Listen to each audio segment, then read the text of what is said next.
자, 여러분 이제 우리 366페이지에 나와 있는 공무원의 범위와 구분에 대해서 살펴보도록 하겠습니다.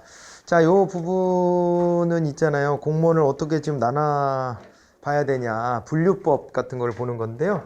공무원의 분류는 어떻게 되냐면요. 공무원 중에서 공무원의 이제 구분을 하는데 요거 이제 어디에서 임용을 하느냐. 임용 주체별로 좀 나눠 보면은요. 예. 임용의 주체로 보면은 크게 이제 두 가지가 있겠죠. 국가공무원이 있고 그 다음에 지방공무원이 있고 이렇게 나눠지겠죠. 지방공무원. 여러분들은 이제 시험을 보실 때 두 가지의 찬스를 다 이제 활용을 할 겁니다. 두 가지 기회를 다 활용해서 두 번 시험 봐서 뭐든 붙어라 뭐 이렇게 하는 거죠. 그죠? 둘 다 붙으면은 뭐 진짜 땡큐고 둘 중 하나만 붙어도 감사하다 이러고 이제 시험을 보실 거고, 그 다음에 이어가지고요 이거 말고 이제 그 직업공무원제 적용 여부에 따라서 이게요 공무원제의 적용 여부입니다. 적용 여부에 따라 가지고 좀 이제 나눠볼 수 있는 기준이 하나가 있어요. 하나는 직업공무원제에 해당이 되고 또 다른 하나는 직업공무원제에 해당이 안 된다는 얘기죠. 근데 뭐가 되냐면 여기에요 경력직 공무원이라는 게 있는데, 이 경력직 공무원은 있잖아요. 경력직 공무원은 직업공무원제가 돼요. 직업공무원제가 채택이 되어 있습니다. 우리나라 기준이에요. 네. 이 얘기는 달리 말하면 신분보장이 되어 있다는 얘기인데요. 신분보장이 아주 우리나라는 뚜렷하게 되어 있죠. 예, 직업공무원제를 통해서 신분보장 아주 세게 해줍니다. 미국도 신분보장이 있긴 있는 건데, 근데 걔네들은 이제 개방형 임용을 하기 때문에 주로 그렇기 때문에 우리만큼 세진 않죠. 우리만큼 세진 않으나 정치적인 뭐 견해차, 뭐 정치적인 요구 이런 걸로 인해 가지고 이제 잘린다거나 이런 일은 방지해 주는 거죠. 거기도. 그러나 우리는 아예 자를 수도 없게 만들어 버렸어. 거의. 그러니까 이 자를 수 있는 경우 직권면직 같은 경우가 아주 예외적이었죠. 고위공무원단 제도 얘기하면서 얘기를 잠깐 했었잖아요. 그죠? 그런 얘기를 하고 그랬었는데, 직권면직이 고위공무원단이 아닌 경우에도 아예 불가능한 건 아니에요. 그런데 있긴 있는데 거의 써먹질 않지. 그런 정도 수준. 그래서 이게 우리나라는 직업공무원제로 신분보장이 안정적인 지위를 유지를 시켜주는데, 그게 적용되는 공무원이 있고 적용이 안 되는 공무원도 있어요. 적용되면 경력직이고 적용이 안 되면 특수경력직이다 이렇게 부르죠. 특수경력직이다 이렇게 불러요. 특수경력직 같은 경우에는 요거는 이제 직업공무원이 아닙니다. 직업공무원이 아니기 때문에 신분보장도 없는 거죠. 신분에 대한 보장도 없다 이렇게 봐야 되는 게 특수경력직이다 이렇게 보실 수 있는 대목입니다. 자, 그래 그 얘기를 좀 재미나게 해보면은 이게 이제 자기들끼리 쓰는 말로 경력직 공무원은 늘공이 되는 거고요. 늘 공무원인 사람 늘공인 거고, 특수경력직은 어공이에요. 어쩌다 공무원이 됐다 뭐 이런 겁니다. 그래서 내가 이제 요 공무원으로 있는 동안에는 공무원이지만 뭐 그만두고 나갈 수도 있고 그죠? 뭐 임기가 다 끝나면은 그만두는 거고 뭐 이런 경우들이 여기 해당될 수 있고 그래요. 자, 그래서 경력직 공무원 안에 보면 이제 뭐가 나눠지냐면 여기에서 이제 일반직 공무원이 있고 그 다음에 특정직 공무원이 있어요. 특정직 공무원이 있는데 이 특정직 공무원은 이제 하나의 이제 직업 단위가 되는 겁니다. 예, 별도의 직업군처럼 직업군으로 취급된다. 이렇게 이제 보시면 돼요. 특정직 공무원은. 요게 이제 특정직 공무원을 읽어내는 방법이에요. 별도 직업군으로 나눠볼 수 있는 자리들이구나. 이렇게 보시면 됩니다. 그래서 일반직 공무원은 통상 1급에서 9급 공무원이고요. 물론 1에서 3급까지는 뭐 이제 고위공무원단으로 텄다 그런 얘기를 했지만은 튼 데가 있고 안 튼 데가 있고 또 그래요. 그래서 1급, 2급, 3급이란 개념 자체가 아예 사라진 건 아닙니다. 사라진 건 아니고, 그래서 그냥 1, 9급에 해당되는 공무원이라고 보시면 되고요. 여기에 해당되는 또 뭐 연구직 같은 거 있어요. 연구직 같은 거. 영구직 같은 데가 이제 요거에 준하는 영구직 같은 데가 일반직 공무원이라고 보시면 되고, 이제 특정직 공무원은 좀 구분하셔야 될 텐데, 특정직 공무원에 이제 해당되는 게 뭐가 있냐. 여기 보시면은요, 행정부 내의 공무원으로 놓고 보자면은, 행정부 내에서는요, 교육 공무원, 네, 교육 공무원, 경찰 공무원, 소방 공무원 같은 경우가 여기에 대표적으로 해당이 되죠. 여기가 덩어리 짱입니다. 짱입니다. 덩어리가. 그잖아요. 인원수 자체가 장난 아니에요. 또 이거 행정부 소속인데요. 누가 있냐면은 군인이 있잖아요. 군인하고요. 군무원 있죠. 군인하고 군무원. 여기도 행정부 소속인데, 이 행정부 소속으로 특정직 이제 공무원으로 구분이 되고, 그 다음에 또 누가 있냐면요. 외무 공무원이 있어요. 외무 공무원하고요. 그리고 또 누가 있냐면은, 국정원 직원이 있죠. 국정원의 국가정보원의 직원이 이제 특정직 공무원으로 이렇게 구분이 됩니다. 네, 구분이 되고, 그 다음에 또 누가 있냐면은요, 요 특정직 공무원으로 검사가 있죠. 검사는 행정부 소속이잖아요. 행정부 소속인데요. 여기 이제 법관은 사법부 소속이겠죠. 이제 좀 섞여요. 법관이 있고요. 그 다음에 이제 헌법재판소에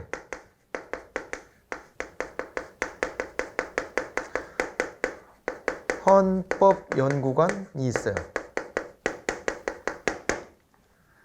이게 대표적인 겁니다. 여기를 특정직 공무원이라고 보시면 돼요. 특정직 공무원. 이게 너무 쉬워져 버리니까 이런 것까지 시험에 낸 적이 있거든요. 헌법재판소, 헌법연구관. 이런 식으로까지. 헌법재판소는 사실은 거기에 뭐 주인공처럼 이제 떠받들여지는 사람들은 헌법재판관들이겠죠.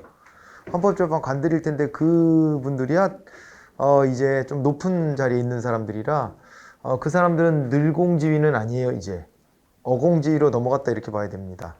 그러니까 원래 판사 출신도 있을 거고 아닌 사람도 있어요. 심지어 아닌 사람도 있고 어쨌거나 그분들은 임기가 정해져 있고 하잖아요. 그래서 이제 이쪽으로 이제 특수경력직으로 넘어갈 거고 여기에 있는 헌법연구관들은 이제 특정직 공무원으로 이렇게 구분을 해요. 네.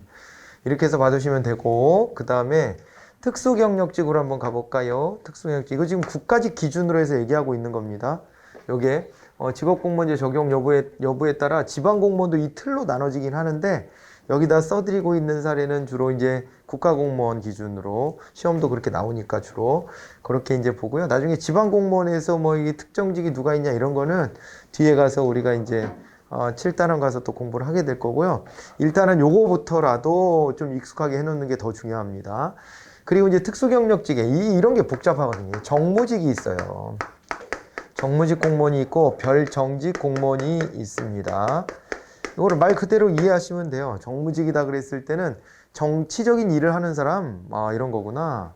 그리고 별정직이다 그러면요. 이 자리는 공무원이야. 여기 공무원으로 보할 거야. 이런 식으로요. 별도로 여기 공무원이라고 지정해 준 게 있어요. 이런 일 하는 사람이 이거 공무원 취급해 줄게. 이렇게 지정해 놓은 자리들이 있어요. 그래서 이 정무직 공무원이 좀 더 복잡한데 정무직 한번 볼까요? 정무직 공무원이다 그러면은요. 일단은 선거로 당선된 사람들이 있어요. 선거로 이제 당선이 된 사람들이 있죠. 당선이 되어서요. 임기가 있는 거죠. 임기가 있어요. 선거로 당선된 사람 무조건 임기가 있잖아요. 그죠? 임기가 있는데 선거로 우리가 누구 뽑아요? 선거로 누구 뽑아봤어요? 대통령 뽑아봤죠. 그죠? 대통령이 있고 또 그 다음에 누가 있을까요? 다른 색깔이 없을까? 주황색? 아이씨 잠깐만요. 색깔 구분 좀 해주게. 그 대통령이 있었고 그 다음에는요. 자 한번 여기 적어봅니다. 대통령이 있고 이 때문에 칠판이 좀 가려지겠다. 그죠? 보세요. 대통령이 있고 그 다음에 또 누가 있냐면은 선거로 당선되는 게 국회의원이 있죠. 국회의원이 있고 국회의원 총선거 있잖아요. 그리고 지방선거가 있을 거예요. 지방선거로 가게 되면은 이제 시도지사라고 해요. 시도지사면은 시장, 그 다음에 도지사인데 여기서 말하는 시장은 이제 서울특별시장, 뭐 아니면은 이제 세종특별자치시장, 그 다음에 뭐 부산광역시장 뭐 이런 사람들 있잖아요. 그런 사람들 시장 말하는 거고, 나머지 도 단위의 도지사들이 있죠. 시도지사가 이렇게 있고요. 그 다음에 어때요? 또 이제 교육감이 있어요. 교육감도 이 시도지사급인데요. 요 광역자치단체별로 교육감을 또 선출을 합니다. 예.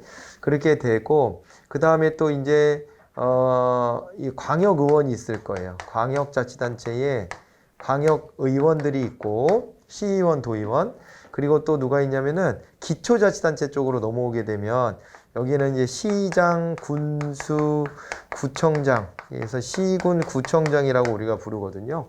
시군 구청장이 있습니다. 시군 구청장 이렇게 있고, 그 다음에 또 여기에 이제 기초의회 의원이 있죠. 기초의원, 기초의원이 있다. 이렇게 나눠 보시면 돼요. 선거로 당선되는 자리. 알겠죠? 우리가 선거로 뽑는 자리가 딱 요겁니다. 요거. 그래서 여기는 정무직 공무원으로 우리가 구분을 좀 해줘야 되고요. 그리고 또 이제 뭐가 있냐면은요. 대통령이 임명하는데, 자, 대통령이 임명하는 자리예요. 근데 임명 시 국회 동의가 필요한 자리들이 있어요.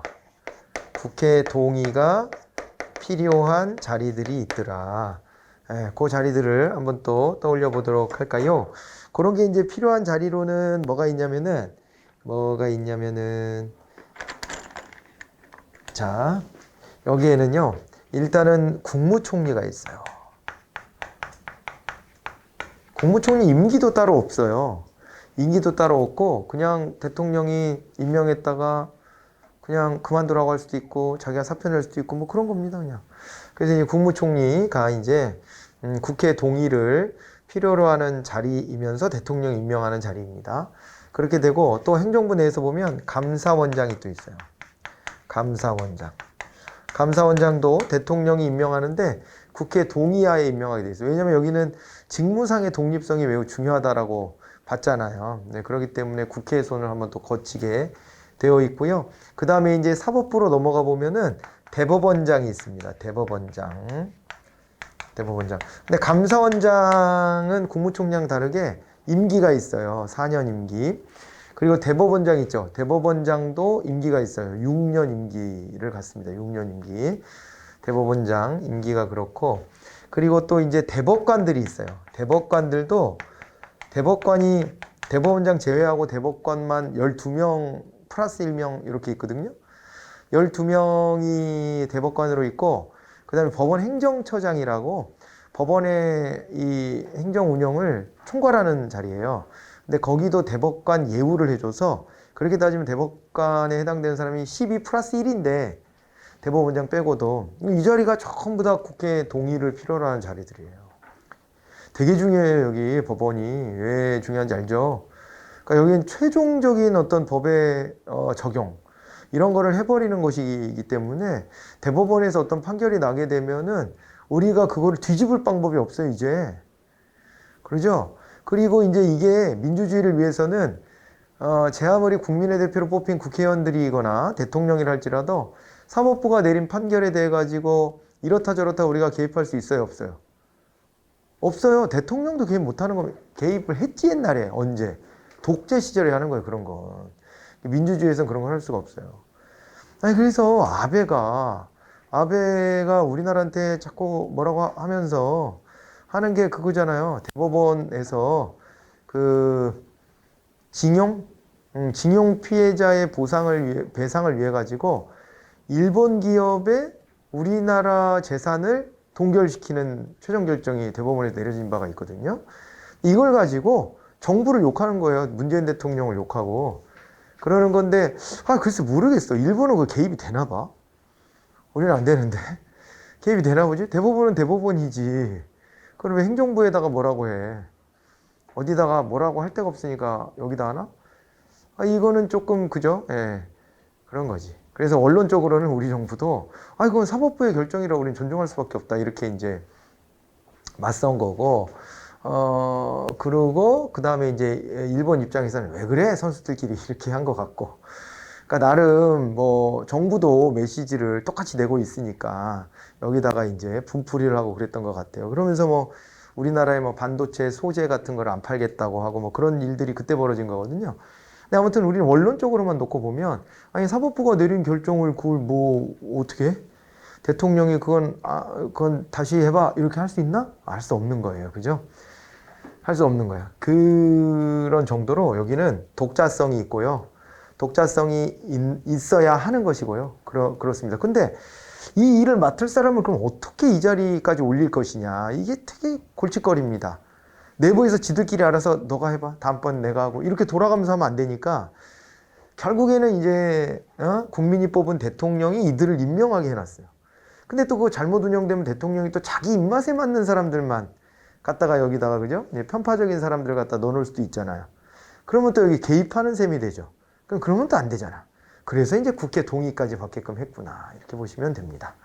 아무튼 이렇고 그럼에도 불구하고 당연히 문재인 정부에서 임명된 대법원장이나 문재인 대통령이 임명한 대법원장이나 대법관이면 아무래도 성향이 자기네 편하고 가깝거나 최소한 중도이거나 이렇게 가겠지 자기네랑 성향이 전혀 반대인 사람들을 막 임명하려고 하진 않을 거예요. 예. 그렇게 돼서 실제로 이게 보수적 성향을 가지게 됐냐 여기가 전체 구성이 진보적 성향이 더 많으냐 이런 걸 가지고 원래 따져요. 미국에서도 맨날 따져요 저거.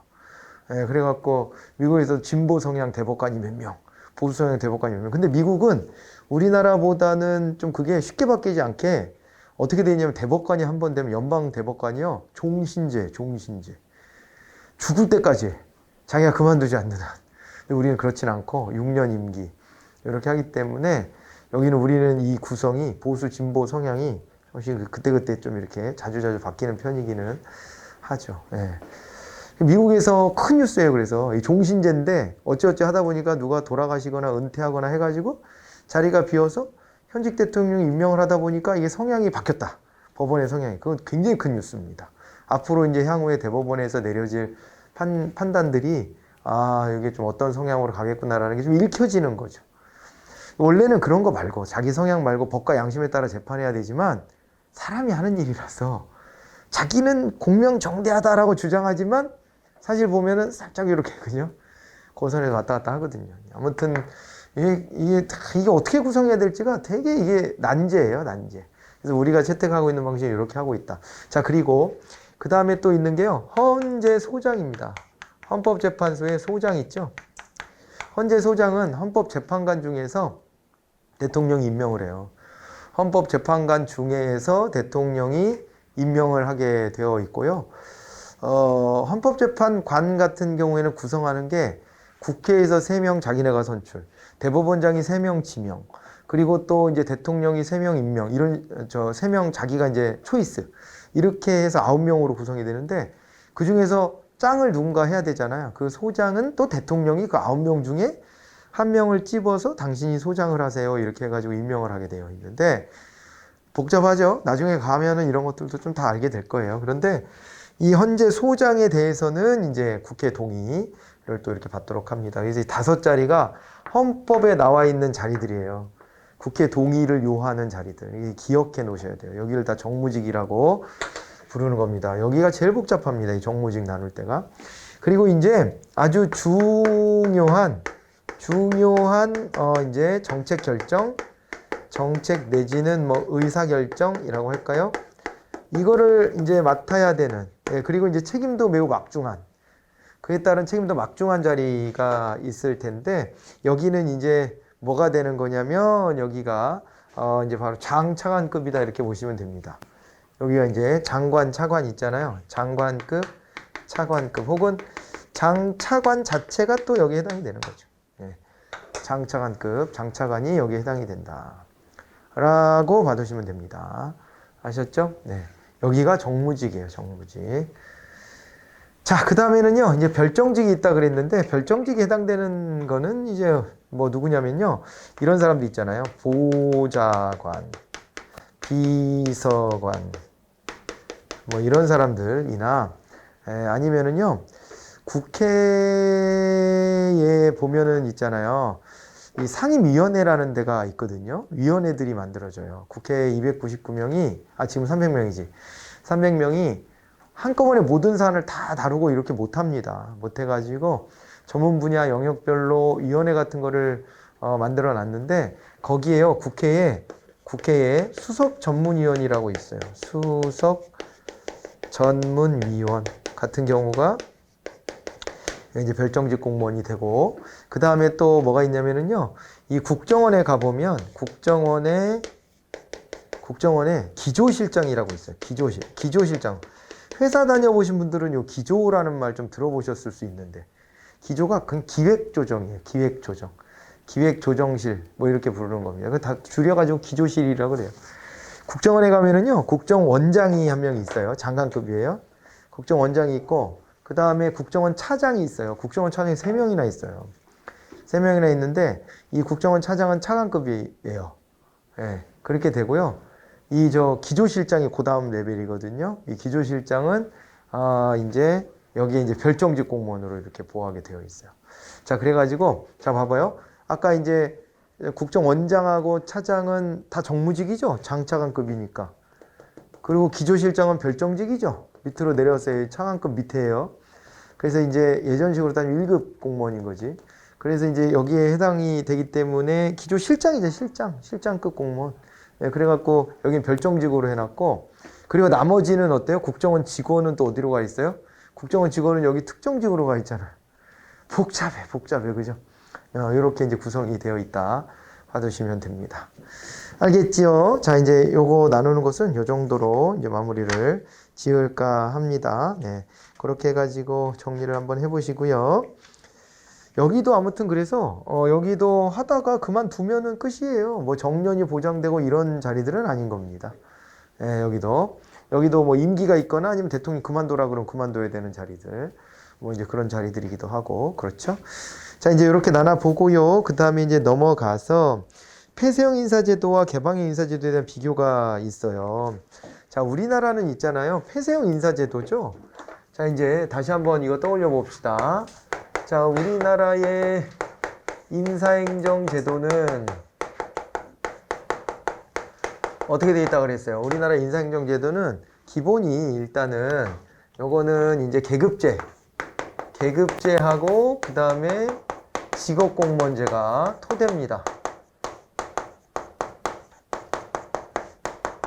이 토대에다가 플러스 해가지고 요거 이제 직위분류제, 그죠? 실적주의 직위분류제를 가미하고 있죠? 직위분류제를 가미하고 있다. 이렇게 이제 봐야 될 텐데, 여기서 이제 정리할 수 있는 게 이거잖아요. 계급제, 직업공무원제 토대다 그랬으니까, 요거 이제 폐쇄형 인사제도거든요, 이게. 폐쇄형 인사제도가 있는 거예요, 인사제도가 되는 거죠. 네. 우리나라는 기본이 또 폐쇄형 인사제도입니다. 그런데 여기다가 또 일부 이제 개방형 인사제도를 또 가미해 놓고 있어요. 그래서 이 부분을 좀 이제 봐둬야 될 필요가 있는 것이죠. 일부 개방형 인사제도. 개방형 인사제도와 관련해 가지고는요, 이런 도식을 하나 만들어 드려 볼게요. 자, 이제 국가공무원이 있고요. 국가공무원과 그 다음에 이제 지방공무원으로 한번 나눠보고, 여기서 국가공무원이다 그랬을 때 이제 이게 어떻게 구분이 되냐면, 국가공무원이다 그랬을 적에 일단은 말이에요. 일단은 국가공무원 안에서 뭐가 나눠지냐면은요. 여기 이제 요거랑 관련된 거예요. 일부 개방형 임용. 요거 개방형 임용 관련해서 보면은 이 고위공무원단 직위가 있어요.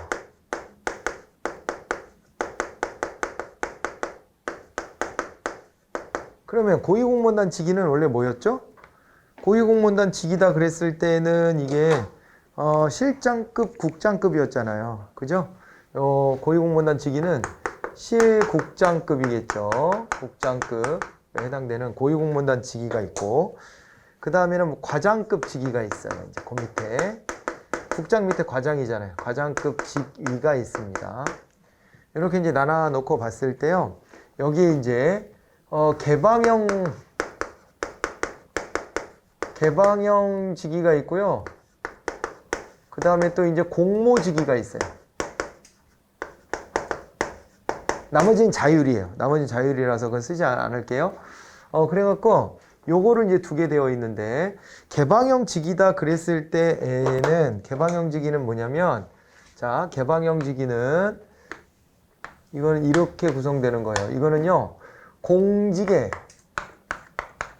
외부에서도 들어올 수 있고요, 또는 공직의 내부에서도 임용될 수 있는 거예요. 이거를 개방형 직위라고 이야기를 합니다. 개방형 직위. 됐죠? 개방형 직위는, 그러니까 원래 공무원이었던 사람도 이 자리에 못 가는 건 아니에요. 그런데 뭘 열어준 거냐면은 민간인 있잖아요. 예, 그 뭐 민간 기업에 일하던 사람이라든가 이런 사람들이 임용될 수 있도록 문을 연 거예요. 이거를 이제 개방형 직위라고 얘기를 합니다. 예. 개방형 인사제도 안에서도 이제 개방형 직위가 있는데, 여기는 공직의 외부에 있던 사람도 임용될 수 있는 기회를 열어주는 거예요. 누구나 다 응시할 수 있게끔 해주는 겁니다. 그래서 요거에 해당되는 것을 어떻게 가져가냐면, 고위공무원단 직위는요, 전체 고위공무원단 직위의 몇 %냐, 20%를 개방형 직위로 가져가게 돼 있고, 그 다음에 과장급 직위에서도 20%를 개방형 직위로 하게 되어 있어요. 물론 개방형 직위라 그래서 이거대로 보면 꼭 공무원이 아닌 거가 꼭 채워져야 되냐, 그건 아닌 거죠. 아닌 거지만 공무원이 아닌 사람도 들어올 수 있는 기회를 열어주는 거예요. 네. 여기 이제 특징이고요. 지방 공무원에서 보자면요, 광역자치단체가 있거든요.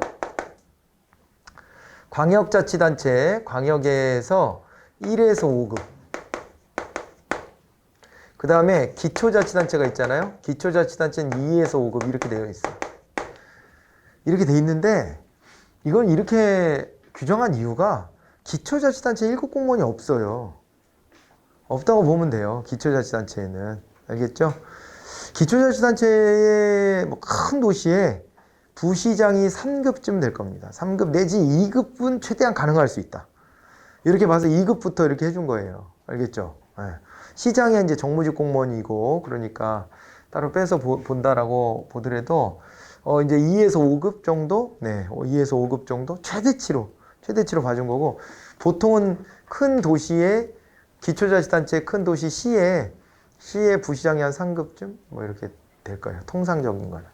예, 그리고 그렇게 이제 상정해서 보시면 됩니다. 그러다 보니까 무슨 뭐 이제 또 왜 50만 이상 대도시에는 구도 설치하잖아요.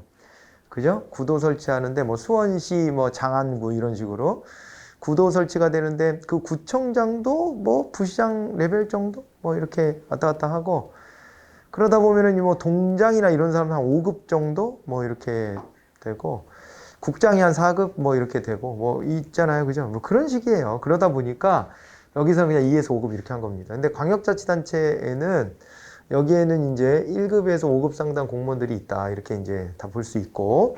자, 이렇게 했을 때 여기에서 개방형 직위로 10%까지. 10%까지 개방형 직위. 이렇게 이제 선발하게 되어 있습니다. 알겠죠? 예, 프로테이지가 시험에 나오니까 잘 알아주셔야 돼요. 이 표를 그대로 외우셔야 돼요. 거의. 외우셔야 됩니다. 이렇게 하시고, 그 다음에 공모직위는 뭐냐? 공모직위는 좀 다른 거죠. 공모직위는 어떤 거냐면, 공모를 한다 그랬잖아요. 공개모집의 줄임말 아니야? 공모가? 그런 거잖아요. 공개모집한다. 그런 건데, 다만 여기는요, 무조건 여기는 공직의 내부에서만 하는 거예요. 공직 외부에 있는 사람이 들어올 수 있는 기회는 없어요, 여기는. 공직 내부자들끼리의 이제 경쟁입니다. 그런데 다만 있잖아요. 이제 소속되어 있는 그 기관이 있죠. 소속 조직, 소속되어 있는 소속 조직의 내부 또는 외부예요. 이거 옆에 조직에 있는 사람도 올 수 있다는 거지, 이게. 그걸 공모직이라고 하는 거예요. 옆에 조직 사람도 올 수 있다. 알겠죠? 자, 그래가지고, 이렇게 이제 뽑는 게 얼마가 되냐면은, 여기 공모직위가 고위공무원단 직위에서는 30%나 돼요. 30%가 되고, 과장급 직위에서는 20%가 됩니다. 예, 30%, 20%. 여기는 없어요. 없어. 지방 공무원 쪽에서는요, 예, 공모직위는 하지 않습니다. 왜 그러냐? 저것도 이유를 누구도 설명하기가 뭐 딱 부러지게 설명하기는 좀 어려워요. 왜냐면은 제도가 그냥 없는 거거든요. 그런데 이제 저는 이해주의자이기 때문에 이해주의자. 그래서 설명을 좀 만들어 주자면은 지방 공무원에는 저 5급 이상 공무원이 많지가 않아요. 많지가 않아요. 그러니까 예를 들어 고양시다 그러면 고양시 5급 이상 공무원 몇 명이나 되겠어. 뭐 그거 뭐 공모직위로 자기네가 뭐 조직 뭐 옆에서 왔다 갔다 이것도 웃기고. 그리고 원래 한 덩어리잖아요. 그냥 고양시 공무원이다 그러면 고양시 공무원이 한 덩어리지 뭘 여기서 뭐 옆에 조직에서 넘어오고 말고 자시고 할 게 없잖아요. 공모직위가 운영이 안 되는 거예요. 그냥 토대가 안 되는 거고. 근데 국가공무원은 저기 과장급이나 고위공무원단 직위 숫자만 하더라도 다 합치면은 장난 아니게 많아요. 예, 인원이. 그러다 보니까 옆에 조직에 넘어올 수 있도록 그래야지 좀 경직성을 좀 깨잖아요. 무사한 일도 좀 깨고. 예, 그렇게 해가지고 이걸 운영하고 있는 것이구나 이렇게 생각하시면 되고. 퍼센테이지가 요게 좀 독특하죠? 여기는 20, 20이에요. 20, 20. 여기 20, 30인데. 그래서 그거를 이렇게 정리해 놓으시면 됩니다. 자, 이제 그거가 그 표로도 또 다시 정리가 되어 있고 그러니까요. 잘 한번 이제 읽어내 봐 주시면 됩니다. 그리고 거기 표에 설명해 보면은 개방형 직위다라고 하는 것은 공직 내부나 외부라고 표현이 되어 있고요. 공모직위 쪽에서는 뭐라고 되어 있냐면은 해당 기관 조직의 내부 또는 외부라고 되어 있잖아요. 거기다 체크하시는 거예요. 알겠죠? 둘이 차이가 있는 말이죠? 같은 말이 아니라 예, 내부 외부라는 말은 똑같이 써 있지만은 그 앞에 그 전제하고 있는 게 다르잖아요. 그죠? 예, 그렇게 해가지고 구분을 해 놓으시면 됩니다. 근데요, 뭐 여담이지만은 이 저 개방형직이 있잖아요. 저 공직 외부에 있는 전문성 있는 사람들을 좀 끌어들이자는 취지인데 잘 안 된대요. 안 되는 게 내부에 뭐 저항 반발 뭐 이런 것도 물론 있겠지만은 그거를 떠나서 외부에서 뽑을 사람 별로 없대요. 외부에서 뽑을 사람 없는 이유가 뭔 것 같아요? 외부에서 뽑을 사람이 없는 이유가요. 돈을 못 맞춰주니까 못 오는 거예요. 그잖아요. 외부 전문가를 데리고 오려고 그래. 근데 그 급도 되게 높잖아요, 지금. 조직 거의 뭐 이끌고 가야 될 관리자급을 뽑아야 되는데, 그 자리에 올 정도의 전문성을 가진 사람을 민간에서 찾으면요. 뭐 대기업에서 어걱거리는 사람들 데리고 와야 될 거라고, 이거. 그잖아요. 그런 사람들이 후보군일 텐데, 왜 오냐고, 그 사람들이. 갑자기. 그잖아요. 잘 다니던 회사 그만두고, 나는 공직에 뜻이 있어요. 공직에 뭔가 봉사 한번 해야 돼요. 이렇게 오려고 할까 싶죠. 차라리 그런 뜻이 있다면은 차라리 나중에 어디에 출마를 한다든가 말이야. 그냥 꿈을 좀 다르게 꾸겠지, 보통. 이런 데에 가가지고 내가 여기 국장 한번 해봐야 되겠다. 이런 생각을 그렇게 많이 하지는 않을 것 같아요. 그죠? 통상적으로는. 그 실제로 이제 선발하려고 하면은 대기업 같은 데 다니다가 밀려났거나 뭐 이런 사람들이 보통 온다. 이렇게 평가를 하고 밀려났어도 능력은 뭐 있을 수 있죠. 여러 가지 이제 이유가 있을 테니까 그만둔 이유도. 근데 이제 그렇게 찾기가 만만치 않다는 거지. 만만치 않고 그러다 보니까 이제 저기 뭐 시니어들이 자기 일자리를 탐색하는 과정에서 원서 한번 넣어주는 정도? 아니 근데 봐봐요. 보통 능력이면은 여기 들어와서 적응하기 쉽지 않아요. 왜냐면 자기가 원래 몸담았던 조직이 아니잖아요. 그렇잖아요. 그렇기 때문에 그 바깥에 있는 사람 뽑아봐야 특별하게 더 효능감이 있는 건 아닌 거지. 한편으로 보면. 그래가지고 활성화는 잘 안 되고 있지. 근데 이제 의무적으로라도 저렇게 자극제를 좀 줄 필요는 있으니까요. 제도는 도입을 해놓고 있어요. 이런 거 없을 때는 너무 또 지네판이라서 지네들만의 리그여가지고 너무 안전핀이 많은 거 아닙니까? 그래서 이제 그런 것들 좀 제거해 준 거죠. 제거해 주는 효과가 있어요. 이 제도 자체에 그 효과가 있죠. 효과가 있고, 그렇지만 외부에서 이제 전문가를 구하기는 상당히 좀 쉽지 않은 상황이다. 뭐 그런 얘기들을 합니다. 자, 뭐 그렇고요. 이제 그래서 그거까지만 얘기하고, 그 다음에 그 밑에 임기제 공무원이 있어요. 임기제 공무원. 자, 임기제 공무원이다 그랬을 때는요. 한번 거기 몇 가지 볼까요? 거기 보면요. 임기제 공무원에는 이제 일반 임기제 공무원이 있습니다. 일반 임기제 공무원이 있고 전문 임기제 공무원이 또 있습니다. 자, 그리고요. 시간 선택제 임기제 공무원이라고도 또 들어와 있죠. 그죠? 시간 선택제 임기제 공무원.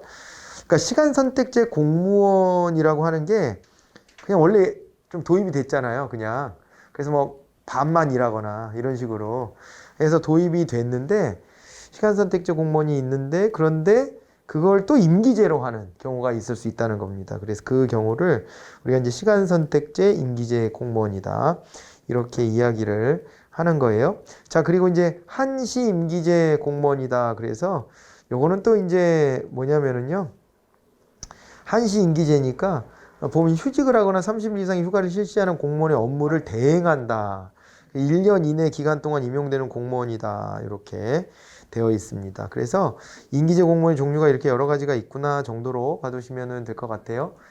그죠? 네. 자, 이제 이렇게 봐두시고, 그 다음에 넘어와 보세요. 370페이지에 국회 인사청문회 제도가 이제 있습니다. 인사청문회 제도. 국회 인사청문회 제도가 있는데요. 요거는 이제 뭐냐면은요. 요거는 약간 좀 심화적인 얘기이긴 해요. 사실은. 근데 이제 여기에 이제 수록은 되어 있지만, 이게 이제 출제가 간혹 됩니다. 간혹 되는데, 인사청문회 제도는 이제 어떤 거냐면은, 국민의 알 권리를 충족시키기 위해 가지고 이 고위직에 올라가야 될 사람을 대상으로 해서 보통은 장관급이라고 보시면 됩니다. 그래서 그 사람들에 대해서 다 검증을 해보는 거죠. 검증을 해보는데 검증이 이제 과거적인 검증도 있는 거예요. 지금까지 살아온 것에 대한 검증도 있고 그 다음에 또 이제 앞으로 이 사람이 얼마나 능력을 갖추고 있는가에 대한 검증도 있고 그렇게 되는데 그런 검증을 다 하는데 뉴스에는 보통요 뭐만 나와요? 땅 투기 의혹 이런 거 중요해요. 안 중요하다는 건 아닌데 뭐 논문 논문 뭐지 뭐 복제 뭐야 표절 뭐 이런 거 또 자주 나오는 게 뭐지 병역 뭐 이런 거 그죠? 네 그런 식으로 하거나 아니면 아예 사생활 이런 거 있잖아요. 그런 것들이 이제 이슈가 돼가지고 터져 나오는 게 더 자극적이다 보니까 그런 기사들이 많이 보이죠. 이거는 사실은 국민의 문제입니다. 사실 어떻게 보면. 그러니까 우리가 클릭을 그런 거 말고 정책 검증을 한 내용에 대한 클릭을 많이 해주면 그런 기사들이 더 많이 올라올 텐데 그럼 어렵잖아요. 정책 얘기 들으면. 잘 알아요? 정책 얘기? 잘 모르잖아요. 그냥 야 이것들 또 돈 쓰네 이러고서 그냥 욕만 하기 바쁘잖아요. 그러니까 그 정책이 왜 나오게 됐는지 어떻게 설계됐는지를 자세히 들여다보는 사람은 공부하는 사람들밖에 없어요. 공부하는 사람들밖에 없어. 실제 뭐 대학 교수라든가 아니면은 뭐 학생이라든가 이런 사람들 필요한 사람들이나 그걸 찾아보지 누가 찾아봐. 안 찾아보지. 그 아쉬움이 있죠. 그러다 보니까 맨날 그 신상털기식으로 인사청문회 진행돼서 인사청문회 그러면은 별로 이렇게 그 개운한 느낌은 잘 안 들어요. 그죠? 그런데 필요한 제도죠. 이게요. 인사청문회 제도를 이제 국무총리에 대해서 인사청문회 제도가 김대중 정부 때 처음으로 이제 도입이 됐고요. 그리고 이제 장관에 대한 인사청문회 제도가 노무현 정부 때 이제 처음으로 도입이 되고 그렇게 돼서 온 거예요, 이게. 예. 왔는데, 이게 뭐 요즘에 그런 얘기는 하죠. 너무 신상털이 식으로 가다 보니, 뭐, 그러다 보니까 기준과 잣대가 너무 엄격해져가지고 거의 뭐 종교 지도자를 뽑듯이 아무런 흠결도 없는 사람을 찾으려고 자꾸 해야 되고 그러니까 이게 인사청문회 통과가 잘 안 되는 경우들이 많더라. 물론 그런 도덕적인 기준과 잣대 다 충족되는 사람이 오는 게 필요한데 중요하지만은 그런데 어느 정도 선은 있어야 되잖아요. 우리가 요 정도 선까지는 좀 넘어가 주고 요거 이상은 안 돼. 요거는 이건 선 넘는 일이니까 이건 안 돼. 그어줘야 되는데 그게 없고 공격하는 쪽에서는 뭐라도 찾아서 공격해야 되잖아요. 전에 한 대법관 후보자, 이거 올해 있었던 일인 것 같은데, 대법관 후보자에 대해서 막 이제 야당 의원 한 명이 보도 자료를 냈어요. 아니 내가 알아보니까 이 후보자가 말이야, 지난 3년간 주차 위반과 가속으로 3번 정도 딱지를 끊었다. 이럴 수 있냐? 이러면서 보도 자료를 내가지고, 근데 그냥 그러다 말았죠. 오히려 욕 먹었지. 장난 아니야. 3번이면 양호한 거 아니야. 뭐 하다가 할 게 없으니까 이런 것까지 하냐 뭐 이런 식으로 우리가 순간 삐끗 실수하면은 이제 그 딱지 끊잖아요. 그런 얘기까지 막 이렇게 나오더라고요. 예, 그러기도 하던데 아무튼 이제 국민의 알 권리 차원에서 꼭 필요하고요. 그러긴 한데 아쉬운 부분도 있고 그래서 이걸 어떻게 손질해야 될까 고민을 하고 있더라고요. 자, 여기까지는 이제 제도에 대한 말랑말랑한 그냥 설명이었고요. 우리 시험에서 나오는 건 이제 이런 거예요. 어떤 거냐면 인사청문회는 국회의원들이 국민을 대신해서 진행을 합니다. 그런데 국회에는 아까 그런 얘기 했죠. 위원회가 있다고. 상임위원회가 있어요. 항상 활동하는 위원회를 상임위원회 이렇게 하는 거예요. 국회의원 임기는 4년이거든요. 한번 당선되면. 그런데 상임위원회는 2년 임기로 돌아가요. 2년 임기로. 그래가지고 어디 위원회에 이제 소속돼 있다가 2년 만에 다른 데로 가기도 하고 그냥 있기도 하고 그러는데 보통 이제 인기 있는 위원회에 쭉 있기는 좀 쉽지가 않아요. 인기 있는 위원회에 쭉 있기는 쉽지가 않고 왜냐면 서로 가려고 하는 또 위원회들이 있거든요. 그래갖고 이제 로테이션을 시킵니다. 근데 아무튼 간에 그 위원회 활동을 2년 단위로 이렇게 하게 되는데 만약에 그 위원회가 이제 카바치는 또 이제 행정부처들이 있거든요. 그 부처에 관련된 사람이 인사청문회가 올라오면 그건 그 소관위원회가 그냥 하면 되는 거예요. 소관위원회가. 그리고 소관위원회가 인사청문회 해가지고 어떻게 하냐면요. 대통령한테 보고서를 채택해서 올리면 됩니다. 대통령 임명권자니까. 대통령한테 이 사람은 적격이다, 부적격이다 이렇게 해서 올리면 되는 거예요. 알겠죠? 네, 그리고 보고서를 채택한다 그래요. 그래서 올리면 되는 것이고요. 그런데요, 중요한 것은 부적격으로 올라가더라도 대통령이 임명권자이고 하기 때문에 부적격이지만은 나는 이 사람 꼭 쓰고 싶다 하면은 임명할 수가 있습니다. 그렇게 임명을 할 수가 있고요. 그렇게 임명된 대표적인 여러분들이 알만한 사람이 그 유시민이라는 분 있잖아요. 그분은 방송 너무 많이 해가지고 다 한번 들어봤죠. 그분이 사실은 인사청문회 장관급으로 도입되고 바로 거의 곧바로 이제 인사청문 대상이 됐었었는데, 근데 그 당시에 이제 국회의원을 하고 있었는데요. 그때 평가는 이제 그런 거였죠. 같은 당에 있는 사람들도 자꾸 당을 개혁해야 된다면서 개혁 대상으로 모든 사람들을 막 부르짖고 좀 이제 여과 없이 또 표현을 하고 그렇게 했나 봐요. 그러다 보니까 정서적으로 좀 거부감? 예? 그런 것들이 좀 많았던 것 같아요. 그러니까 개인 비리 같은 거는 안 나오더라고요. 개인 비리는 라고 나온 거가 그때도 뭐가 있었냐면은 적십자 회비 안 냈다고. 적십자 회비를 안 낸 게 아니야. 또 좀 기간 내에 안 내고 좀 나중에 냈다고. 그래가지고 그거 지적받더라고요. 깜짝 놀랐습니다. 적십자 회비는 보통 안 내요, 사람들이. 뜻 있는 사람만 내는 거지. 집으로 통지는 오지만. 그래서 뭐 개인적인 뭐 비위나 이런 것들은 못 찾았던 것 같은데, 근데 이제 그 태도의 문제 뭐 이런 거, 예. 뭐 상대편 정당에다가는 독재 정권 때부터 있었던 정당이라서 저거는 소멸해야 된다 뭐 이런 얘기도 하고, 예, 뭐 별 얘기를 다 해가지고 그것 때문에 정서적으로 별로 안 좋아해가지고 부적격으로 올렸어요. 이런 사람이 장관이 될 수 없다 이렇게 올렸는데, 근데 대통령이 그냥 임명을 하더라고요. 그게 우리나라에서 인사청문회 도입되고 첫 케이스였을 거예요. 그러니까 부적격으로 올라갔는데 그냥 임명한 케이스. 지금은 쌓이고 쌓였어. 문재인 정부에서는 뭐 여럿이야, 여럿. 아마 두 손으로 다 안 될걸요? 야당하고 대립이 많아가지고, 그래가지고, 그냥 맨날 뭐 야당에서 이제 부적격이라 하고, 대통령 그냥 임명 강행하고, 이게 뭐 이제, 뭐, 숱한 일이 됐는데, 아무튼 간에, 이제, 그렇게 할 수 있다는 것을 기억하시라고 제가 이 사례를 말씀드린 거예요. 예, 기억하시라고. 그래가지고 대통령이 그냥, 아예 그래도 이 사람이 뭐, 큰 뭐 비위가 있거나 그런 거 아니면, 부적격하다라고 의원들은 판단했을지 모르지만 나는 내가 책임지고 이 사람 좀 쓰면서 국정을 끌고 가겠다 하면 하는 거예요. 대신에 그 부담은 대통령한테 정치적으로 좀 오겠죠. 예. 국회의원들이 반대하는데 왜 임명하냐 뭐 이렇게 할 수 있잖아요. 그죠? 그래가지고 아무튼 요 제도가 그렇게 운영된다는 여기 시험에 나오는 포인트입니다. 그러니까 대통령 임명하냐 못하냐 이거야. 국회가 반대하면 임명 못하냐 이런 건데 국회가 반대하면 임명 못하는 경우가 있어요. 있기는. 그건 뭐냐면 요거 있었잖아요. 국회 동의가 필요한 자리들 있죠. 여기에 인사청문회는요. 여기 인사청문회는 별도의 인사청문 특별위원회라는 거를 임시로 만들어서 거기에서 인사청문회를 하고, 그러니까 아까 말했던 상임위원회가 하는 게 아니고요. 별도의 인사청문 특별위원회가 진행을 한 다음, 그 다음에 이 결과를 토대로 국회의원들이 모여서 표결을 해요. 찬반 표결을. 그래서 여기서 부결되면은 그건 대통령도 어떻게 할 수 없는 거예요, 이거는. 그게 국회 동의 아닙니까? 이거는 표결 권한까지 국회에 줬기 때문에 여기서 부결된 사람을 임명할 수는 없어요. 그럴 수는 없고.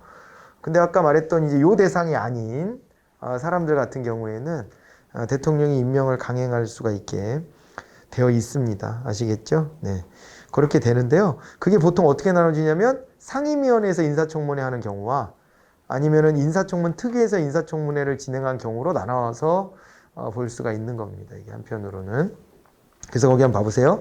인사청문 특별위원 인사청문 대상을 보면은 헌법에 의해서 대통령 임명권 행사 시 국회 동의를 요하는 국무총리, 감사원장, 대법원장, 그리고 법원행정처장이 이 사람이 대법관급이라 그랬잖아요. 그죠? 예, 그래서 이 법원행정처장 포함 13인의 대법관, 그리고 이제 헌법재판소장, 요거는 이제 인사청문 특별위원회의 대상이 됩니다.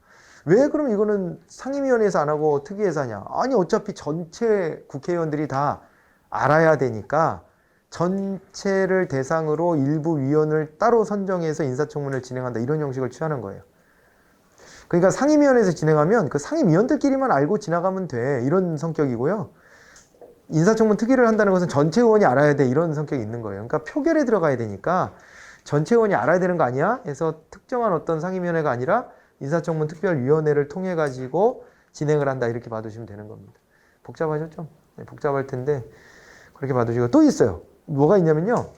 아까 그 얘기 있었죠. 헌법재판소에는 헌법재판관 9명이 재판을 해요. 헌법재판을.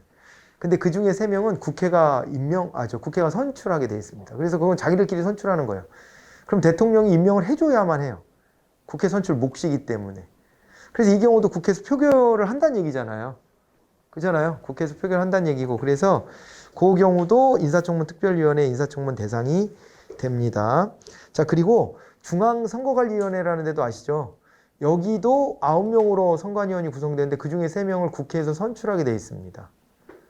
네, 그래가지고 그것도 인사청문 특별위원회의 대상이 되는 거예요.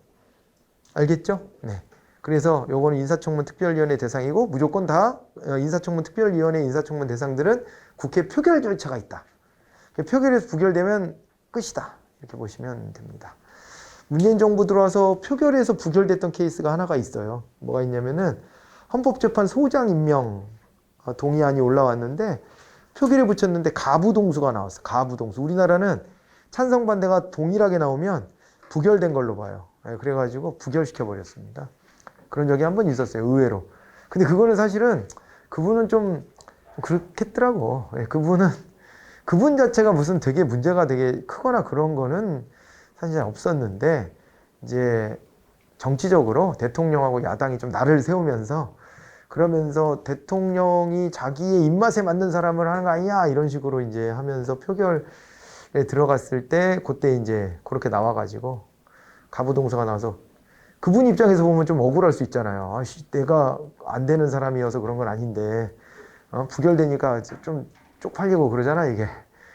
뭐 그랬던 적은 있어요. 예, 그랬던 적은 있는데 아무튼 이제 이게 표결 통과가 돼야지 되지 뭐 더 이상은 대통령이라고 아무리 대통령이 그걸 우길 수는 없어요.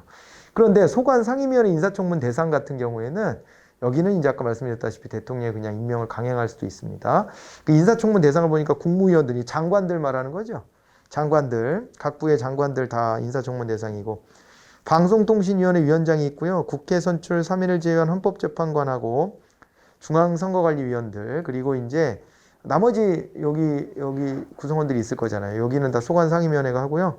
국정원장, 검찰총장, 국세청장, 경찰청장. 그러니까 이게 거의 다 장관급 이상인데 여기 보면은 국세청장하고 경찰청장은 차관급이에요. 근데도 여기는 권력기관이에요. 권력이 굉장히 센 기관이에요. 경찰청장이나 국세청장도. 검찰총장은 이름도 총장이라 하잖아요. 그리고 여긴 장관급이에요. 원래 청장이 다 차관급이거든요. 근데 검찰청의 수장을 여기는 청장이라 안 하고 총장이라 불러요. 총장이라고 장관급입니다. 급이. 예, 하나가 더 높아요. 뭐 이제 그렇게 돼 있고 그래서 여기가 다 또 인사청문회 대상이에요. 합동참모장 뭐 이런 사람들도 국방부 장관 말고도 합동참모장 이런 사람들도 인사청문회를 진행하고 대통령이 경과보고서를 제출해야 된다 이렇게 돼 있어요. 이것만 있는 것도 아니에요. 더 있어요. 또 더 많이 있는데 대표적인 경우를 좀 써놓은 것이고요. KBS 사장도 인사청문회 하는 거 알아요? KBS 사장 대통령 임명이에요. 네, 그래가지고 여기는 또 방송사잖아요. 그러다 보니까 또 인사청문회도 진행하게 되어 있고 뭐 그렇기도 해요. 그 대상은 점점 늘어나고 있는 상황인데요. 특이하게 인사청문 대상일 것 같은 게 아닌 게 아까 우리가 좀 언급할 수 있는 게 국민권익위원회 위원장 이런 자리는 독특한 거예요. 그러니까 이 독특하게 거기는 인사청문회를 거쳐서 임명한다 이게 안 돼 있어. 인사청문회를 실시해야 된다 이게 안 써 있어서 인사청문회를 안 해요. 자 이제 뭐 그런 식으로 해서 대략적인 것만 일단 이해하고 가시면 될 것 같습니다. 자 이제 그게 핵심이다 이렇게 이제 정리를 하고요. 이제 이 챕터를 마무리를 하도록 하겠습니다. 다음 시간에 이제 채용부터 볼 건데 이게 이제 인사행정의 3대 요소라는 게 있어요. 3대 요소. 인사행정을 할 때 중요한 3대 요소가 하나는 채용 내지 임용이라고 불러요. 채용, 임용. 그리고 또 하나는 이제 구성원들의 능력 발전입니다. 능력 발전. 그리고 또 하나가 사기 진작이에요. 사기 진작. 요 세 가지를 하나씩 이제 살펴보게 될 겁니다. 다음 시간은 채용.